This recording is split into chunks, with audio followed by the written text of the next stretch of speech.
రబీలో సాగు చేసిన పంటలు పూర్తయ్యాయి. చాలా వరకు రైతులు పొలాలన్నీ ఖాళీగా ఉంచుతుంటారు. మళ్లీ వానాకాలం వరకు భూమిని దున్నకుండానే వదిలేస్తుంటారు. దీంతో కలుపు మొక్కలు, ఇతర గడ్డి జాతి మొక్కలు పెరిగి భూమిలోని తేమను, పోషకాలను గ్రహించి భూమికి సత్తువ లేకుండా నిర్వీర్యం చేస్తాయి. దీనివల్ల భూమి సారాన్ని కోల్పోతుంది. ప్రస్తుత ఖాళీ సమయంలో భూసారాన్ని పెంపొందించుకునేందుకు రైతులు వేసవి దుక్కులు చేసుకోవాలని సూచిస్తున్నారు ఆముదాల వలస కృషి విజ్ఞాన కేంద్రం శాస్త్రవేత్త అనూష.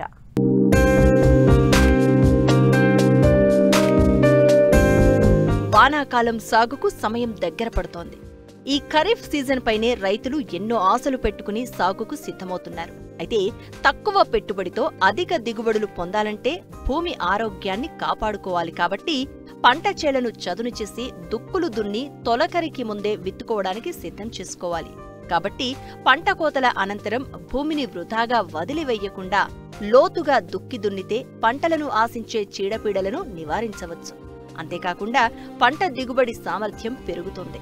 ముఖ్యంగా ఎర్రగరప నేలలు, మెట్ట నేలలు వాలుగా ఉంటాయి. కాబట్టి వాలుకు అడ్డంగా దుక్కులు చేసుకోవాలని సూచిస్తున్నారు శ్రీకాకుళం జిల్లా ఆముదాల వలస కృషి విజ్ఞాన కేంద్రం శాస్త్రవేత్త అనూష.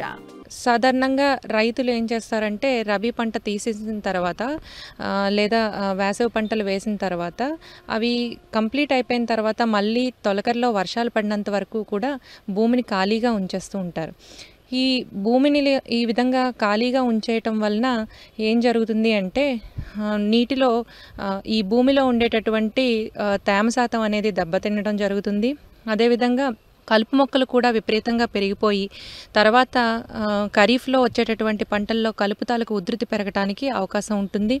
అదేవిధంగా ముందు పంటల్లో ఆశించినటువంటి చీడపీడలు ఇవన్నీ కూడా అదే భూమిలో ఉండి ఆ తర్వాత పంట వేసినప్పుడు మళ్ళీ అవి తిరిగి ఆశించి నష్టపరచడానికి అవకాశం ఉంటుంది. కాబట్టి ఈ సమయంలో కనుక మనం వేసవి దుక్కులు చేసుకున్నట్లయితే వాటిని కూడా నివారించుకోవచ్చు. అయితే ఈ వేసవి దుక్కులు అనేది ఎప్పుడు చేసుకోవాలి అంటే సాధారణంగా మనకి ముందు పంటకాలం అంటే రబీలో కానీ లేదా వేసవి కానీ పంటకాలం కంప్లీట్ అయిపోయిన తర్వాత సుమారుగా ఏప్రిల్ నుంచి మే నెలల్లో కనుక ఈ భూమిని తగిన పదును చూసుకొని కనుక దుక్కు చేసుకుంటే బాగుంటుంది. ఈ వేసవి దుక్కులు చేసుకోవటం అనేది ఏ విధంగా చేసుకోవాలి అంటే మనకి రెక్క నాగలి అంటాం, అంటే మౌల్డ్ బోర్డ్ ప్లవ్, లేదు అంటే పల్లెపు నాగలి, డిస్క్ ప్లవ్ అని అంటాం. వీటిని ఉపయోగించి సుమారు 25 నుంచి 30 సెంటీమీటర్ల లోతు వరకు కూడా దుక్కి చేసుకోవాలి. అదే మిషనరీ ద్వారా అయితే కనుక డిస్క్ టిల్లర్ లేదా రోటోవీటర్ ద్వారా మనం దుక్కి చేసుకుంటే ప్రయోజనం ఉంటుంది.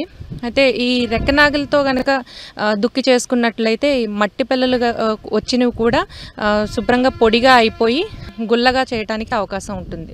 రాళ్ళు ఎక్కువగా ఉండేటటువంటి ప్రాంతాల్లో అయితే కనుక పల్లెపు నాగల్ని ఉపయోగించుకున్నట్లయితే ఈ రాళ్ళ నుంచి కూడా మనకి మట్టిని మెత్తగా చేయడానికి అవకాశం ఉంటుందన్నమాట. అయితే ఈ దుక్కి చేసుకునేటప్పుడు ఎటువైపు అయితే వాల్ ఉంటుందో ఆ వాల్కి అడ్డంగా కనుక మనం దుక్కి చేసుకున్నట్లయితే ఈ అకాల సమయంలో మే నెలలో కనుక వర్షాలు పడినట్లయితే అక్కడ ఈ పడినటువంటి వర్షం తాలూకా తేమని భూమిలో మనం ఆ తేమ తాలూకా నిల్వ సామర్థ్యాన్ని పెంచుకోవడానికి అవకాశం ఉంటుంది. అయితే ఈ వేసవిలో దుక్కి చేసుకోవటం వల్ల మనకి అనేక రకమైనటువంటి ప్రయోజనాలు ఉంటాయి. అవేంటంటే ఈ తేమ నిల్వ సామర్థ్యం పెంచుకోవటమే కాకుండా ఈ భూమిలో ఏర్పడినటువంటి గట్టి పొర, అంటే పంట పండించేటప్పుడు మనకి వేరు వ్యవస్థ ఉన్నటువంటి ప్రాంతం కిందంతా కూడా మనకి గట్టి పొర కింద ఏర్పడిపోతుంది. ఆ గట్టి పొర అంతా కూడా గుల్లబారటం అనేది ఈ వేసవి దుక్కులో జరుగుతుంది. అయితే భూమిలో ఈ లోతైన పొరల్లో ఉండిపోయినటువంటి నీరు కూడా ఆవిరి అవ్వకుండా ఈ దుక్కి అనేది మనకి కాపాడుతుంది. అలాగే కలుపు మొక్కల తాలూకా వేర్లు ఇవన్నీ కూడా ఈ దుక్కిలో బయటికి రావటం వలన, అలాగే ముక్కలుగా అయిపోవటం వలన వీటినే మళ్ళీ మనం కలియదున్నేస్తాం. కాబట్టి తద్వారా ఈ కలుపు మొక్కల నివారణ జరగటమే కాకుండా వీటి తాలూకా సేంద్రియ పదార్థం కూడా భూమిలో అనేది కలిసి సేంద్రియ కర్బన శాతం పెరగడానికి అవకాశం ఉంటుందన్నమాట. ఈ సేంద్రియ కర్బన శాతం ఎప్పుడైతే మనకి భూమిలో పెరుగుతుందో సూక్ష్మజీవుల తాలూకా చర్యలు పెరగటం జరుగుతాయి. అలాగే వానపాములు కూడా అందులో పెరగటానికి అవకాశం ఉంటుంది. దీనివలన భూమి తాలూకా సారం పెరుగుతుంది.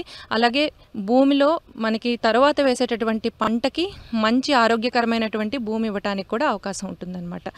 అలాగే ఈ భూమిలో నిద్రావస్థలో ఉండేటటువంటి పురుగులు, ప్యూపా దశలు ఇవన్నీ కూడా ఈ దుక్కి చేసినప్పుడు బయటికి రావటం వలన ఈ పక్షులు అవి వాటిని తినటం జరుగుతుంది.